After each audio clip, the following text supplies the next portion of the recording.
그 외침을 들은 순간 그녀는 알았습니다. 이 길을 그냥 지나치면 평생 자신을 용서하지 못할 거라는 걸. 하지만 그 선택이 이렇게까지 큰 대가로 돌아올 줄은 그때는 정말 몰랐습니다. 도둑이야, 내 지갑. 거기 내 남편 사진이 있다고. 그날 아침 박서연은 눈을 뜨자마자 심장이 먼저 내려앉았습니다. 휴대전화 화면에 뜬 시간은 오전 6시 18분, 알바 출근까지 남은 시간은 고작 20분 남짓이었어요. 지각 한 번이면 그만두라는 말을 이미 2번이나 들은 터였습니다. 서연은 조용히 이불을 걷어차며 몸을 일으켰어요. 방 안 공기는 차갑고 눅눅했고 오래된 다세대 주택 특유의 냄새가 배어 있었습니다. 얇은 전기장판 위에서 잔 어둠이 아직 걷히지 않았어요. 책상 위에는 노트북이 열려 있었습니다. 어젯밤 새벽까지 쓰다 만 소설 파일이었어요. 제목은 지갑을 도둑 맞은 할아버지였습니다. 서연은 문예 창작과 졸업반이었어요. 하지만 등록금을 벌기 위해 휴학을 반복하다 보니 이제는 글 쓸 시간도 마음도 없었습니다. 화면에는 미완성 문장이 그대로 남아 있었어요. 주인공은 가난하다, 중요한 약속이 있다. 그런데 길에서 노인이 쓰러져 있다. 주인공은 어떻게 해야 할까? 서연은 쓴웃음을 지으며 노트북을 닫았습니다. 소설이나 쓰고 있을 때가 아니지. 부엌 쪽에서 미세한 소리가 났어요. 할머니가 또 새벽부터 일어나 계신 모양이었습니다. 서연은 방문을 열지 않고 잠시 숨을 고르며 서 있었어요. 괜히 마주치면 밥 먹고 가라는 말을 들을 게 분명했기 때문입니다. 서연은 옷장 문을 열었어요. 검은 패딩 하나와 낡은 운동화 몇 번을 빨아색이 바른 맨투맨이 전부였습니다. 거울 속 자신의 얼굴은 또래보다 한참 늙어 보였어요. 눈 밑은 어둡게 꺼져 있었고 손은 여전히 거칠었습니다. 서연은 잠깐 눈을 감았어요. 그냥 인사만 하고 오자. 오늘만 무사히 넘기자. 스스로에게 그렇게 말하며 현관문을 열었습니다. 밖은 여전히 어두웠어요. 차가운 공기가 얼굴을 때렸습니다. 겨울은 끝나가고 있었지만 아침 공기는 여전히 뼈에 사무쳤어요. 서연은 주머니 속 1,000원짜리 2장을 만지작거렸습니다. 오늘도 지하철을 타야 할지 걸어야 할지 잠깐 망설였어요. 결국 지하철역으로 향했습니다. 뛰다시피 내려간 계단에서 숨이 가빠졌고 가슴 안쪽이 쿡쿡 쑤셨어요. 개찰구를 통과하려는 순간이었습니다. 그때였어요. 사람들이 몰려있는 계단 아래쪽에서 이상한 소리가 들렸습니다. 도둑이야. 쉰 목소리가 공기 속에 묻혀 떨렸어요. 서연은 발걸음을 멈췄습니다. 계단 한가운데 작은 체구의 할머니가 주저앉아 있었어요. 한 손으로 무릎을 붙잡고 다른 손은 허공을 더듬고 있었습니다. 바닥에는 약 봉투가 흩어져 있었고 누군가 급히 지나간 흔적만 남아 있었어요. 사람들은 모두 알고 있었습니다. 소매치기라는 것도 지금 이 할머니가 혼자라는 것도요. 하지만 누구도 멈추지 않았어요. 몇몇은 휴대전화를 들고 촬영하고 있었고 대부분은 시선을 피한 채 계단을 올라갔습니다. 출근 시간이라 모두가 바빴어요. 서연의 머릿속이 빠르게 돌아갔습니다. 지금 뛰어가면 오늘 알바는 끝이다. 이번 달 월세는 이미 밀려 있고 할머니 병원비도 남아 있어. 만약 잘리면 서연은 계단 위에서 그대로 서 있었어요. 발이 움직이지 않았습니다. 그런데 그때 할머니의 입에서 작은 말이 흘러나왔어요. 사진이 지갑에 있었는데 돈 이야기가 아니었습니다. 그 말이 이상하게 서연의 가슴을 후볐어요. 서연도 지갑 속에 사진 한 장을 간직하고 있었습니다. 돌아가신 엄마와 찍은 마지막 사진이었어요. 만약 그 사진을 잃어버린다면 서연은 상상조차 하고 싶지 않았습니다. 서연은 문득 어젯밤 쓰던 소설 속 장면이 떠올랐어요. 주인공은 가난하다 중요한 약속이 있다. 그런데 길에서 노인이 쓰러져 있다. 주인공은 어떻게 해야 할까? 서연은 그 답을 쓰지 못했습니다. 어떤 답을 써야 할지 몰랐어요. 해피엔딩으로 끝낼까요?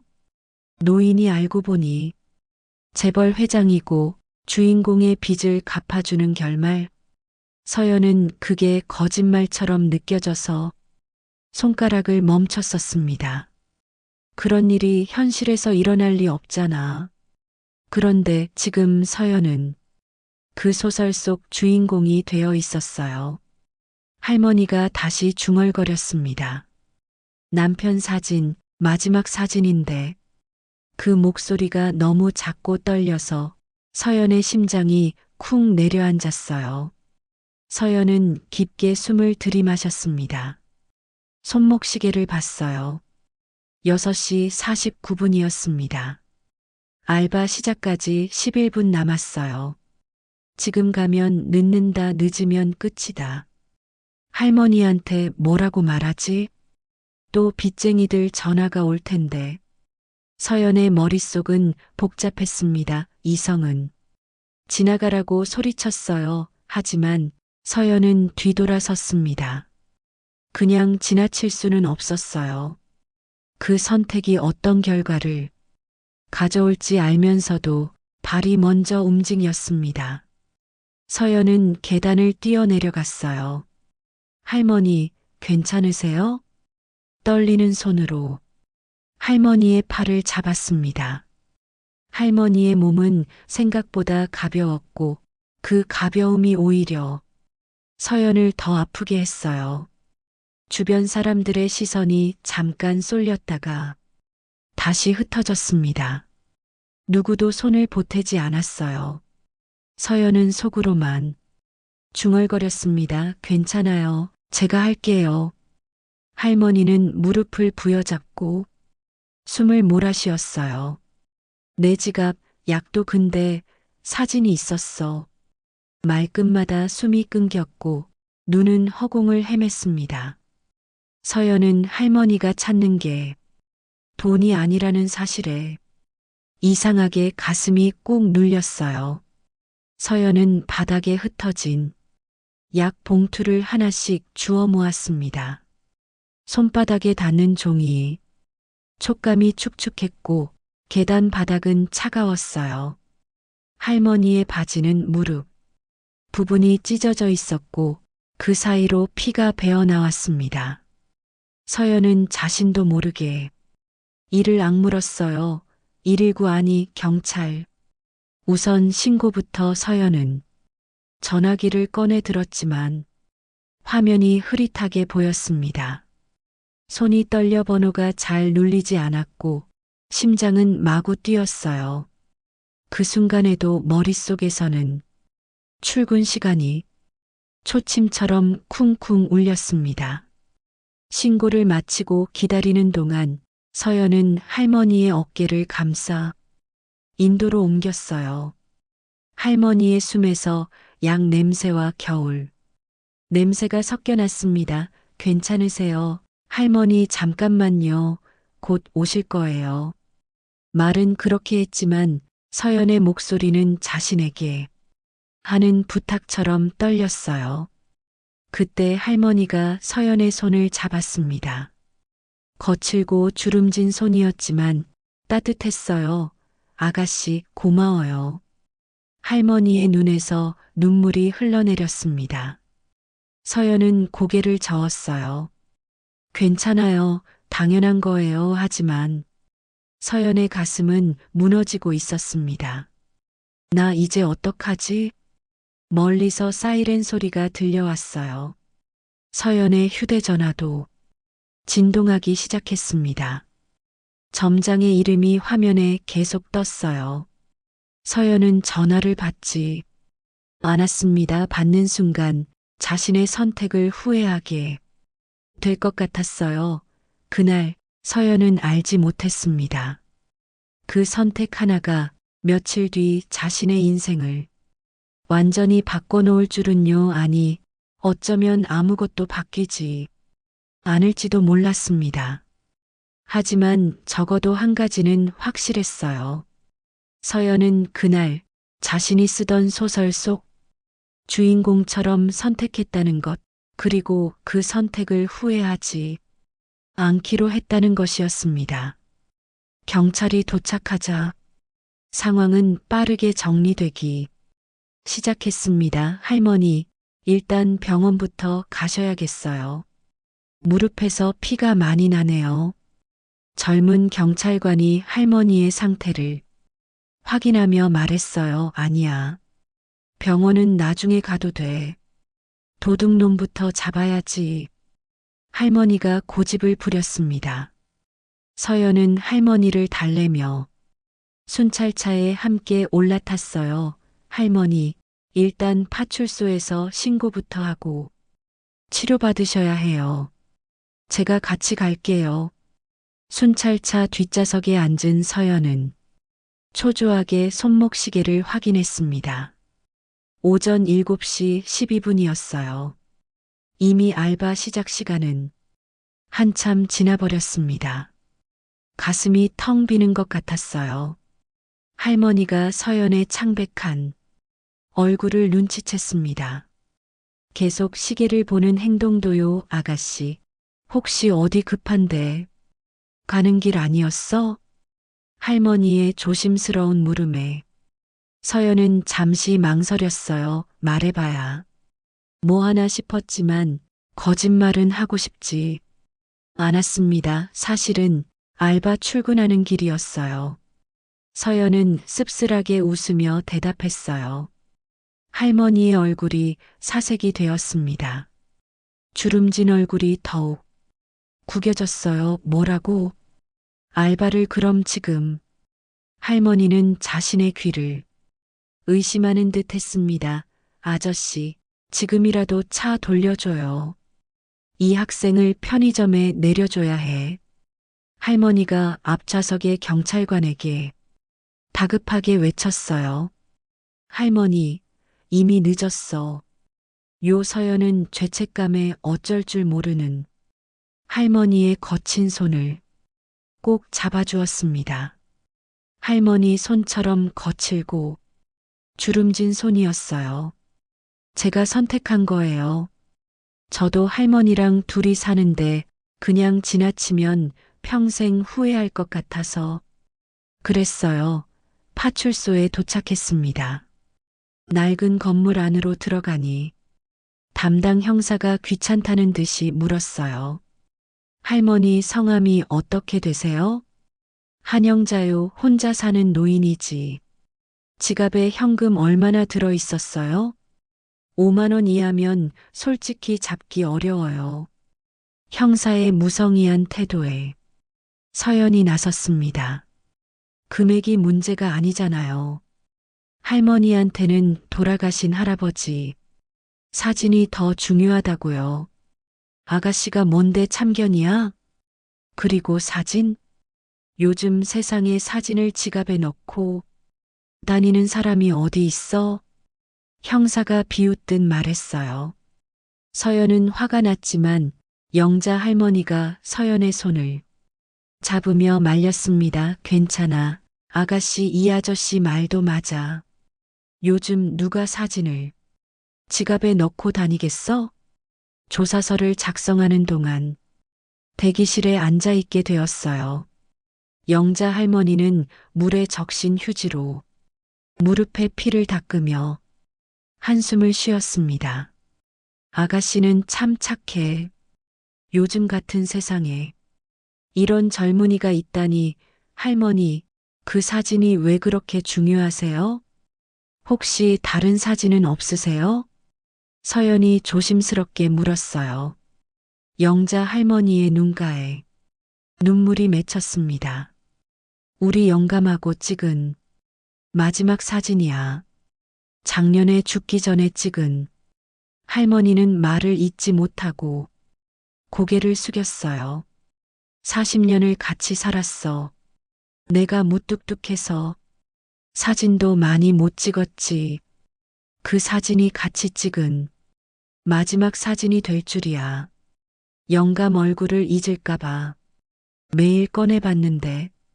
할머니는 주머니에서 손수건을 꺼내 눈물을 닦았습니다. 서연은 자신의 할머니 생각이 났어요. 자신도 부모님이 일찍 돌아가신 후 할머니와 둘이 살았습니다.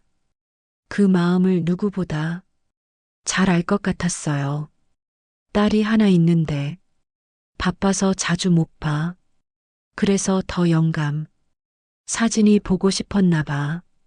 1시간쯤 지나 조사서 작성이 끝났습니다. 서연과 영자 할머니는 자리에서 일어났어요. 그때 서연의 휴대전화가 울렸습니다. 화면을 보니 편의점 점장에게서 온 문자였어요. 이번 달로 정리하세요. 급여는 계좌로 입금하겠습니다. 짧은 문자 한 줄이었습니다. 서연의 손이 떨렸어요. 눈앞이 캄캄해졌습니다. 이제 정말 끝이구나. 월세를 어떻게 내지? 할머니는 어떡하지? 서연은 눈시울이 뜨거워졌지만 옆에서 미안해하는 할머니를 위해 애써 밝게 웃었어요. 저 괜찮아요. 진짜예요. 어차피 그 알바 별로였어요. 아가씨, 정말 미안해.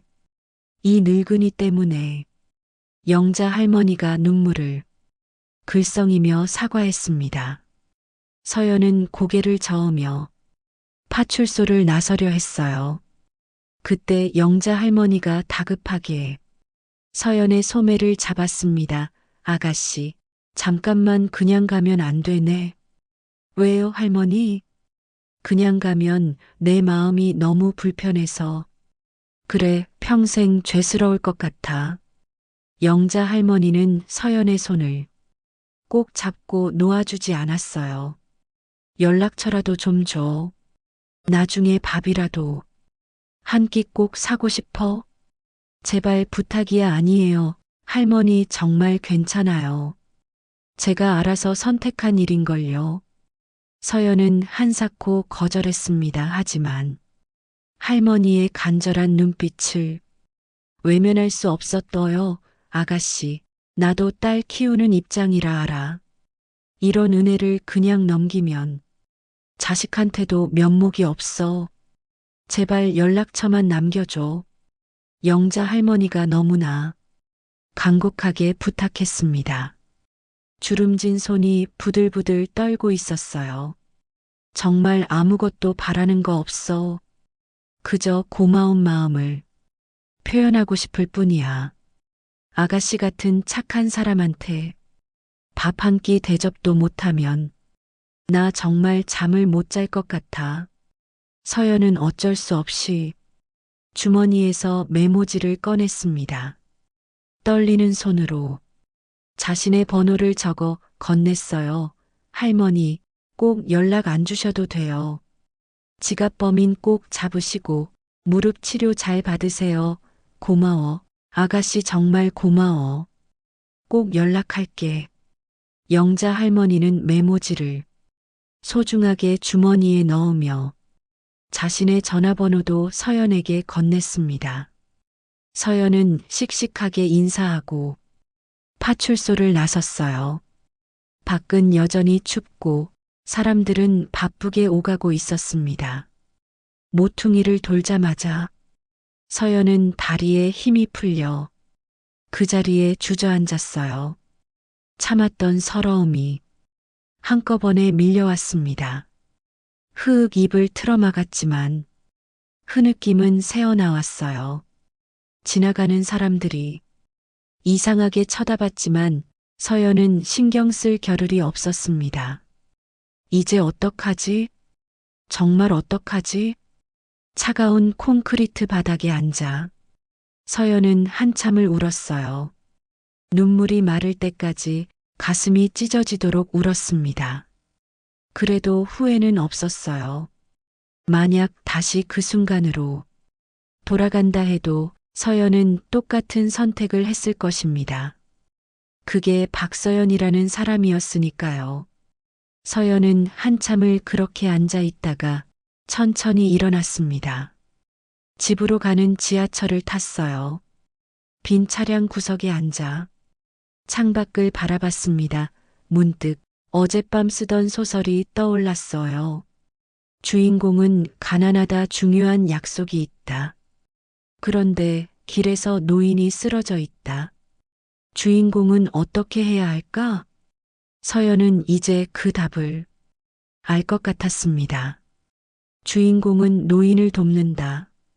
그리고 모든 걸 잃는다 하지만 후회하지 않는다. 해피엔딩은 아니었어요. 노인이 재벌 회장도 아니고 빚을 갚아주는 기적도 일어나지 않습니다. 그저 선택의 대가를 치를 뿐이었어요. 서연은 작은 미소를 지었습니다. 쓸쓸한 미소였지만 억지로 짓는 미소는 아니었어요. 이게 진짜 이야기구나.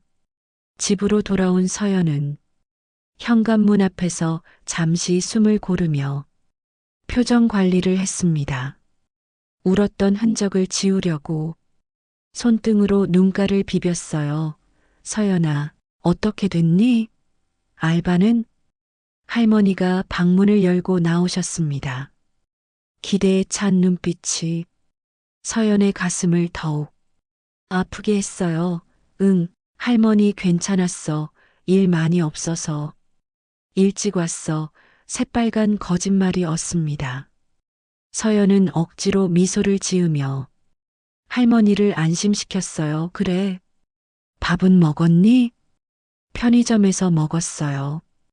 거짓말에는 거짓말로 답하는 할머니였습니다. 서연은 부엌을 슬쩍 들여다봤어요. 밥통은 텅 비어 있었습니다. 할머니, 저 좀 피곤해서 먼저 들어갈게요. 서연은 서둘러 방으로 들어가 문을 잠갔어요. 그리고는 이불을 뒤집어 쓰고 소리 죽여 울기 시작했습니다. 흑 얼굴을 묶고 흐느꼈어요. 할머니가 들을까봐 이불을 입에 물고 울었습니다. 그렇게 며칠이 지났어요. 서연은 매일 아침 일찍 일어나 집을 나섰습니다. 할머니에게는 여전히 알바를 다니는 것처럼 행동했어요. 하지만 사실 서연은 도서관에 앉아 구인 공고를 뒤지거나 편의점에서 도시락을 얻어먹으며 하루를 버텼습니다. 새로운 알바를 찾는 것은 쉽지 않았어요. 경력도 없고 학력도 별로고 이력서를 내도 번번이 떨어졌습니다. 어느 날 저녁 서연이 집에 돌아오니 대문에 빨간 종이가 붙어 있었어요. 최후 경고장 내일까지 입금 없을 시 법적 조치. 서연은 떨리는 손으로 경고장을 떼어냈습니다. 이런 걸 할머니가 보시면 얼마나 가슴 아파하실까요? 이제 정말 방법이 없구나. 모든 희망이 사라진 것 같았어요. 밤늦게 서연은 노트북을 열었습니다. 미완성으로 남아있던 소설 파일이었어요. 지갑을 도둑맞은 할아버지. 서연은 천천히 키보드를 두드리기 시작했습니다. 주인공은 노인을 도왔다. 그리고 모든 것을 잃었다. 알바도 월세도 미래도 하지만 주인공은 후회하지 않았다. 왜냐하면 서연의 손가락이 멈췄어요. 왜냐하면 뭐지? 서연은 답을 찾을 수 없었습니다. 왜 후회하지 않는 걸까요? 이렇게 가난하고 이렇게 힘든데 왜 그 선택을 정당화하려는 걸까요? 서연은 노트북을 덮었습니다. 창밖을 보니 비가 내리기 시작했어요. 차가운 겨울비였습니다. 그날 밤 서연은 오랜만에 꿈을 꿨어요. 꿈속에서 서연은 다시 그 계단 앞에 서 있었습니다. 영자 할머니가 바닥에 주저앉아 있었어요. 하지만 이번에는 서연이 지나쳤습니다. 그냥 계단을 올라가 알바에 갔어요. 점장은 웃으며 서연을 칭찬했습니다. 잘했어. 서연 씨 다음 달부터 시급 올려줄게. 한 달 뒤 정규직 제안도 받았어요. 1년 뒤 빚을 절반쯤 갚았습니다. 모든 게 순조로웠어요. 하지만 서연은 매일 밤 그 계단을 꿈꿨습니다. 바닥에 주저앉은 할머니가 계속 나타났어요. 아가씨, 왜 지나쳤어요? 꿈속에서 서연은 계속 사과했습니다. 할머니, 죄송해요. 정말 죄송해요. 서연은 식은땀을 흘리며 깨어났어요. 심장이 빠르게 뛰고 있었습니다. 서연은 천천히 숨을 고르며 창밖을 바라봤어요. 비는 그쳤고 새벽이 밝아오고 있었습니다. 그래, 난 후회하지 않아. 물질적으로는 모든 걸 잃었지만 적어도 꿈에서 사과할 필요는 없었어요. 그것만으로도 충분했습니다. 그렇게 일주일이 흘렀어요. 그날 오후 서연의 휴대전화가 울렸습니다. 모르는 번호였어요. 요즘 사채업자들이 번호를 바꿔가며 전화하는 터라 서연은 받기가 겁났습니다. 하지만 계속 울리는 전화를 무시할 수도 없었어요. 서연은 심호흡을 하고 통화 버튼을 눌렀습니다. 여보세요? 서연 씨 맞으세요? 낯선 여자의 목소리였어요. 정중하지만 차분한 톤이었습니다. 네, 맞는데요. 누구세요? 저는 한영자 할머니의 딸 한지혜입니다. 순간 서연의 심장이 쿵 내려앉았어요. 지하철 계단에서 만났던 그 할머니였습니다.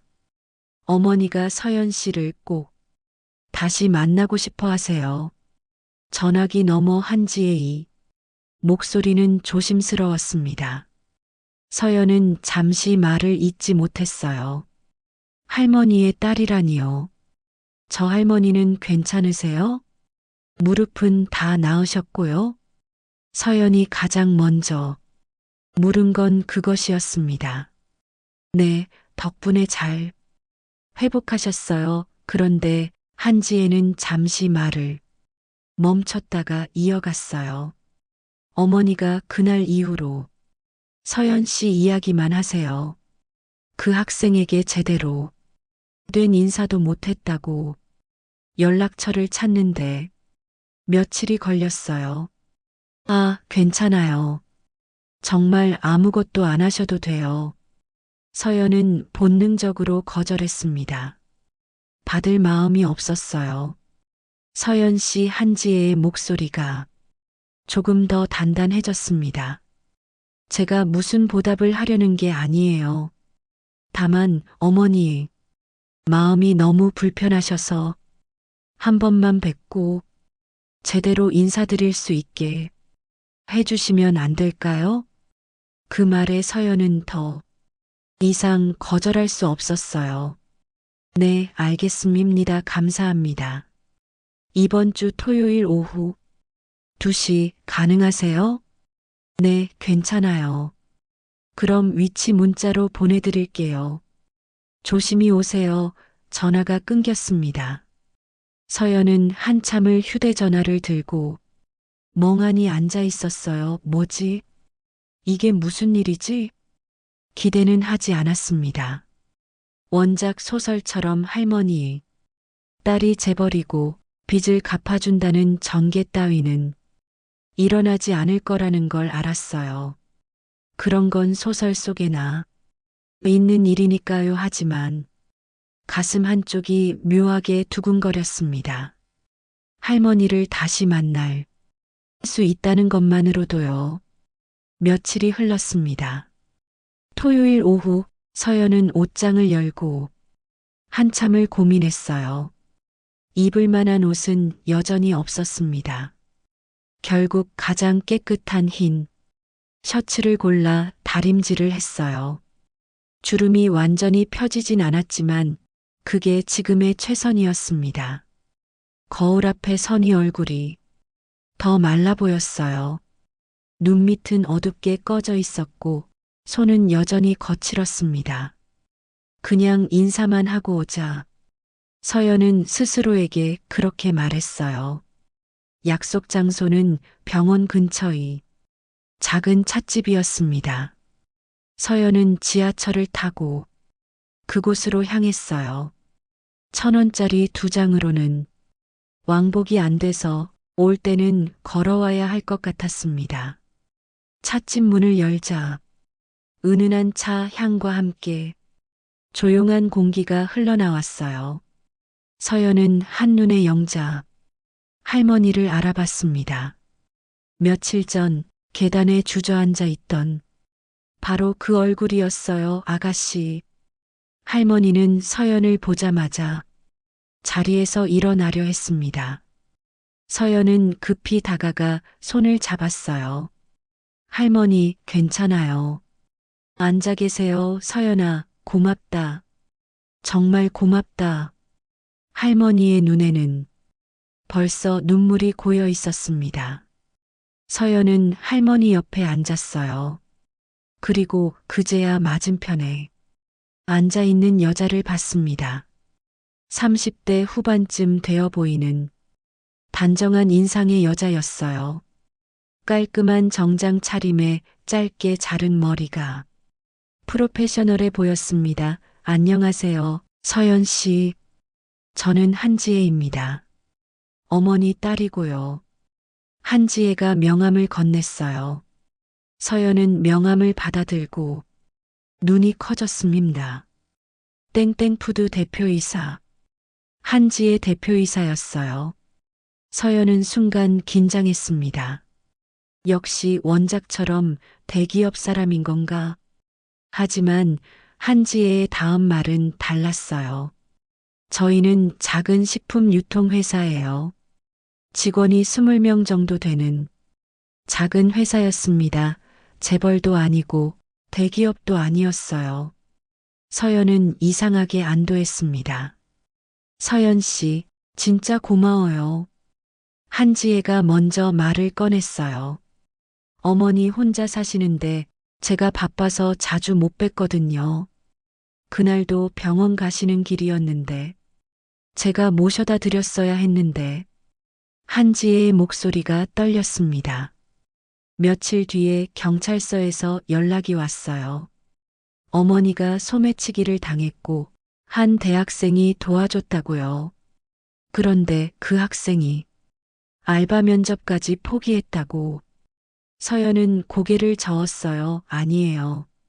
면접은 아니었고 그냥 알바였어요. 그래도요. 한지혜는 서연을 똑바로 바라봤습니다. 요즘 세상에 자기 손에 감수하면서까지 남 돕는 사람이 어디 있어요? 그 말에 서연은 아무 대답도 하지 못했어요. 잠시 침묵이 흘렀습니다. 한지혜가 가방에서 봉투를 꺼냈어요.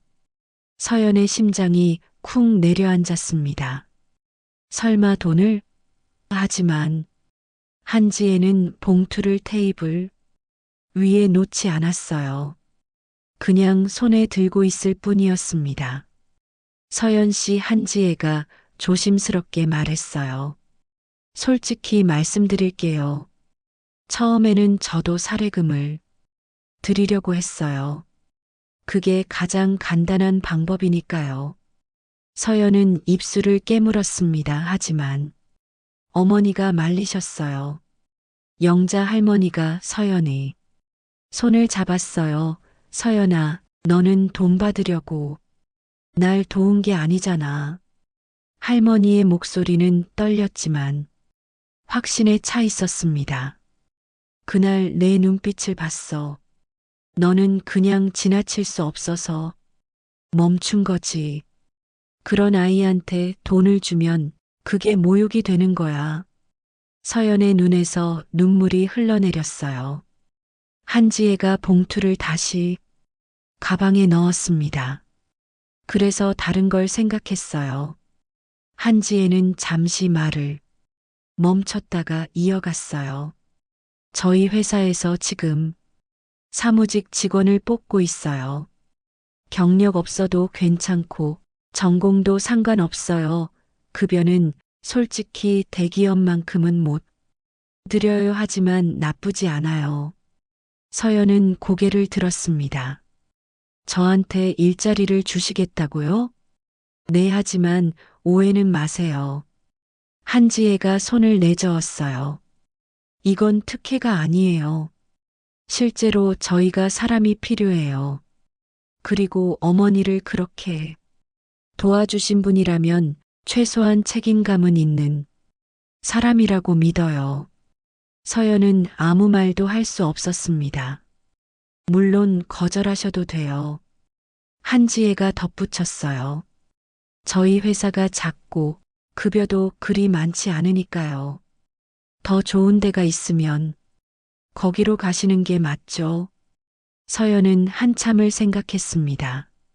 머릿속이 복잡했어요. 이게 맞나?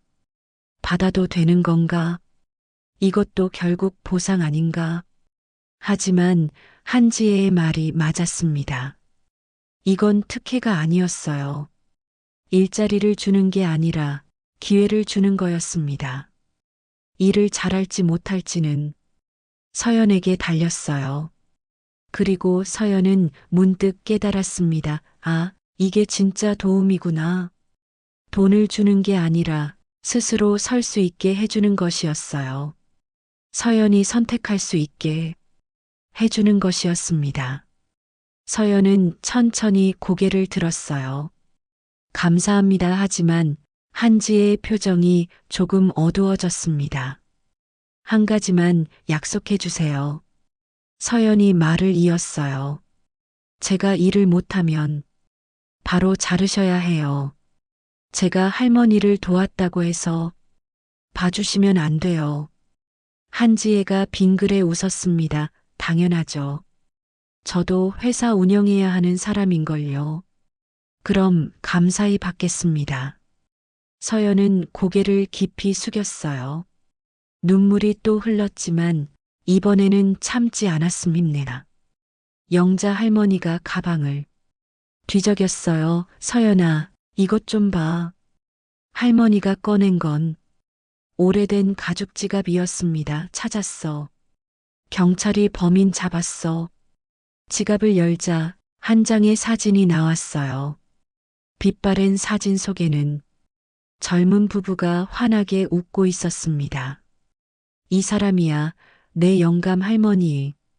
손이 사진을 쓰다듬었어요. 내 덕분에 다시 봤어. 고마워. 서연아. 서연은 사진을 보며 미소 지었습니다. 그 미소는 진심이었어요. 찻집을 나서며 한지혜가 말했습니다.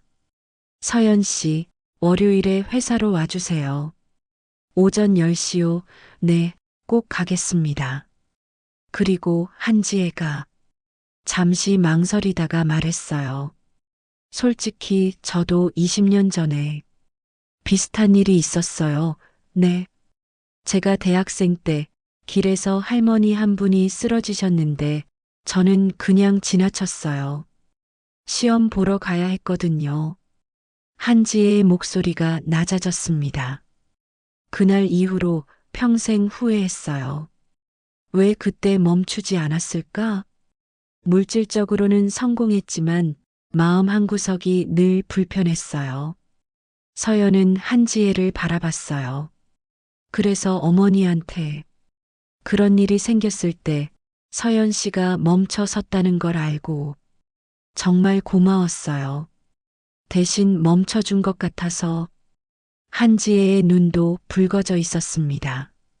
서연은 집으로 돌아오는 길을 천천히 걸었어요. 지하철 비용을 아끼기 위해서이기도 했지만 오늘 있었던 일을 정리하고 싶었습니다. 나는 아무것도 바라지 않았어. 그냥 지나칠 수 없어서 멈췄을 뿐이야.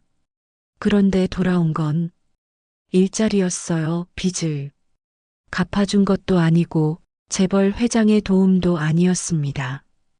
그저 작은 회사의 평범한 일자리였어요. 하지만 그게 더 진짜 같았습니다. 집에 도착했을 때는 이미 저녁이었어요. 할머니가 부엌에서 저녁을 준비하고 계셨습니다. 서연아, 어디 갔다 왔니? 얼굴이 왜 그래? 할머니가 서연의 붉어진 눈을 보고 걱정스럽게 물었어요. 서연은 할머니를 꼭 안았습니다. 할머니, 저 취직했어요. 뭐? 정말이니? 네. 작은 회사지만 정규직이에요. 할머니가 서연의 등을 토닥였어요. 잘했다. 우리 서연이 잘했어. 두 사람은 한참을 그렇게 서 있었습니다.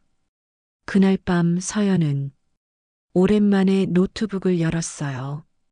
미완성으로 남아있던 소설 파일이었습니다. 지갑을 도둑맞은 할아버지 서연은 천천히 키보드를 두드리기 시작했어요. 주인공은 노인을 도왔다. 그리고 모든 것을 잃었다. 알바도 월세도 미래도 하지만 며칠 후 주인공에게 한 통의 전화가 왔다. 노인의 딸이었다. 그녀는 재벌이 아니었고 빚을 갚아주지도 않았다. 다만 작은 기회를 주었다. 주인공이 스스로 설 수 있는 기회를. 주인공은 그 기회를 잡았다. 그리고 후회하지 않았다. 왜냐하면 서연의 손가락이 멈췄습니다. 이제는 알 것 같았어요. 왜냐하면 주인공은 깨달았다. 보상받지 못하는 선행은 없다는 걸. 다만 그 보상이 돈이 아닐 뿐. 후회 없는 밤, 떳떳한 아침 거울 속 자신을 마주할 수 있는 용기. 그것이 진짜 보상이었다. 서연은 파일을 저장했습니다. 제목을 바꿨어요. 지갑을 도둑맞은 할머니 완결. 창밖을 보니 별이 보였습니다. 겨울이 끝나가고 있었어요. 서연은 작은 미소를 지었습니다. 이게 진짜 이야기구나. 해피엔딩도 아니고 비극도 아닌 그저 사람다운 이야기였어요. 서연은 노트북을 닫고 침대에 누웠습니다. 오랜만에 마음이 편했어요. 내일부터 새로운 시작입니다. 작은 회사지만 정규직이에요. 급여는 많지 않지만 할머니 병원비는 낼 수 있을 것입니다.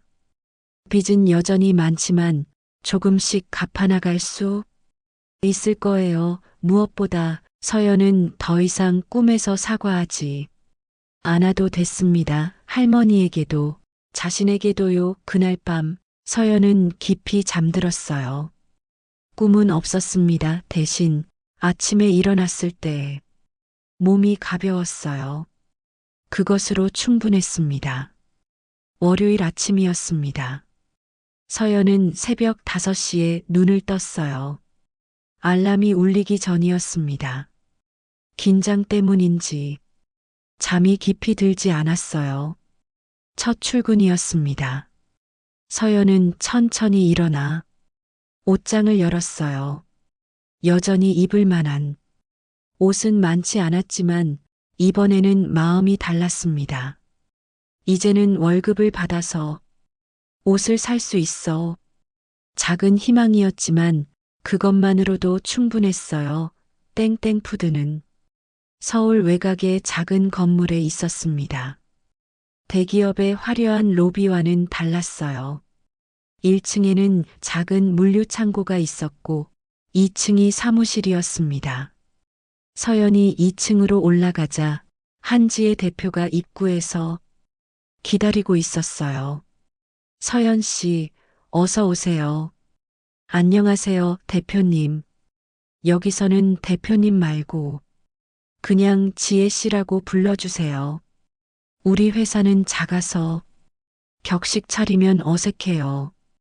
한지혜가 웃으며 말했습니다. 사무실은 생각보다 아담했어요. 책상이 10개 정도 놓여 있었고 직원들은 각자 자리에서 업무를 보고 있었습니다. 자, 여러분 소개할게요. 한지혜가 손뼉을 쳤어요. 오늘부터 우리 팀에 합류한 박서연 씨예요. 사무 쪽 일을 맡게 될 거예요. 잘 부탁드려요. 직원들이 하나둘 고개를 들었습니다. 안녕하세요, 박서연입니다. 잘 부탁드립니다. 서연은 90도로 인사했어요. 직원들도 하나씩 인사했습니다. 대부분 30대에서 40대로 보였어요. 분위기는 따뜻했습니다. 적어도 겉으로는요. 서연의 자리는 창가 쪽이었어요. 책상 위에는 오래된 컴퓨터와 전화기가 놓여 있었습니다. 처음 며칠은 김 대리님이 업무 알려드릴 거예요. 천천히 배우시면 돼요. 한지혜가 옆자리에 중년 여성을 가리켰어요. 안녕하세요. 김미숙이에요. 반말 편하게 해요. 김미숙은 인자한 인상이었습니다. 감사합니다. 잘 부탁드려요. 첫날은 정신없이 지나갔어요. 배울 것도 많았고 익숙하지 않은 용어도 많았습니다. 하지만 김미숙은 인내심 있게 하나하나 알려줬어요. 처음이라 힘들지? 괜찮아. 천천히 하면 돼. 네, 열심히 배울게요. 점심시간이 되자 김미숙이 서연을 불렀습니다. 서연 씨, 우리 같이 밥 먹을래요? 네, 좋아요. 회사 근처 작은 식당이었어요. 김미숙과 다른 직원 2명이 함께였습니다. 서연 씨는 어떻게 우리 회사 들어오게 됐어요? 한 직원이 물었어요. 서연은 잠시 망설였습니다. 저 대표님 어머니를 우연히 도와드린 적이 있어요. 아, 그래서 직원들이 관심 있는 표정으로 쳐다봤어요. 그게 전부예요. 그 인연으로 기회를 주셨고요. 와, 좋은 인연이네요. 김미숙이 웃으며 말했습니다. 우리 대표님이 그런 분이에요. 사람 볼 줄 아는 분이죠. 서연은 조용히 미소 지었어요. 오후 업무가 끝날 무렵 한지혜가 서연을 불렀습니다. 서연 씨, 잠깐 사무실로 올래요? 네, 서연은 긴장하며 한지혜의 사무실로 들어갔어요. 작은 방이었습니다. 책상과 의자, 그리고 서류가 가득한 선반이 있었어요. 앉아요. 한지혜가 의자를 가리켰습니다. 오늘 첫날인데 어땠어요? 좋았어요. 다들 친절하게 대해주셔서 다행이네요. 한지혜가 잠시 망설이다가 말했어요. 서연 씨, 솔직히 말할게요. 서연의 심장이 쿵 내려앉았습니다. 우리 회사 상황이 그리 좋지는 않아요. 한지혜의 목소리가 낮아졌어요. 대기업들이 물량을 독점하면서 작은 회사들은 버티기 힘들어요. 저희도 마찬가지고요. 서연은 아무 말 없이 들었습니다. 그래도 직원들 월급은 밀린 적 없어요. 제가 그건 꼭 지키려고 해요. 한지혜가 서연을 똑바로 봤어요. 하지만 앞으로 어떻게 될지는 모르겠어요. 혹시 더 좋은 곳 찾게 되면 언제든 옮겨도 괜찮아요. 서연은 고개를 저었습니다. 괜찮아요. 저는 여기가 좋아요. 고마워요. 한지혜가 작게 웃었어요. 그렇게 한 달이 지났습니다. 서연은 점점 일에 익숙해졌어요. 급여도 처음으로 받았습니다. 많지는 않았지만 서연에게는 큰 돈이었어요. 그날 저녁 서연은 할머니와 함께 삼겹살을 먹으러 갔습니다. 서연아, 정말 괜찮니? 이렇게 써도 괜찮아요. 할머니, 제가 번 돈으로 사는 거예요. 할머니의 눈가에 눈물이 맺혔습니다. 우리 서연이 다 컸네. 서연도 덩달아 눈시울이 붉어졌어요. 2달째가 되었습니다. 회사에 조금씩 문제가 보이기 시작했어요. 대형 거래처 하나가 계약을 해지했습니다. 그날 오후 사무실 분위기는 무거웠어요. 이번 달 매출이 많이 떨어질 것 같아요. 김미숙이 한숨을 쉬었습니다. 걱정이네. 우리 회사 괜찮을까? 다른 직원도 불안해했어요. 한지혜는 직원들을 모아놓고 말했습니다. 솔직히 말씀드릴게요. 상황이 좋지 않아요. 하지만 제가 최선을 다해서 새 거래처를 찾아볼게요. 그러니까 조금만 더 버텨주세요. 직원들은 고개를 끄덕였지만 불안한 기색이 역력했어요. 그날 저녁 서연은 퇴근길에 한지혜와 마주쳤습니다. 서연 씨, 아직 안 갔어요? 네, 정리할 서류가 있어서요. 같이 나가요. 둘은 함께 건물을 나섰어요. 미안해요. 서연 씨. 한지혜가 먼저 말을 꺼냈습니다.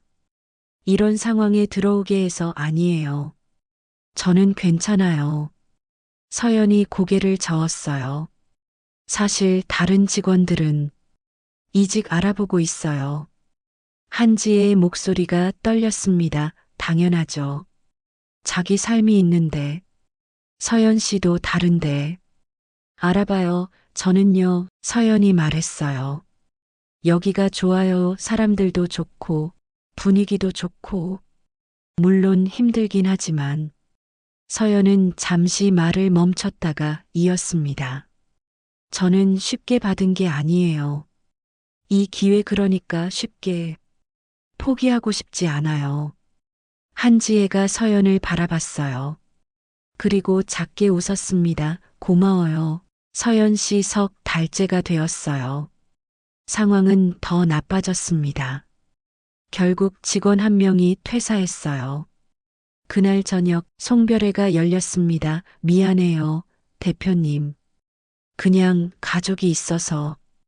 퇴사하는 직원이 눈물을 글썽였어요. 괜찮아요. 당연한 거예요. 더 좋은 곳 가서 잘 지내요.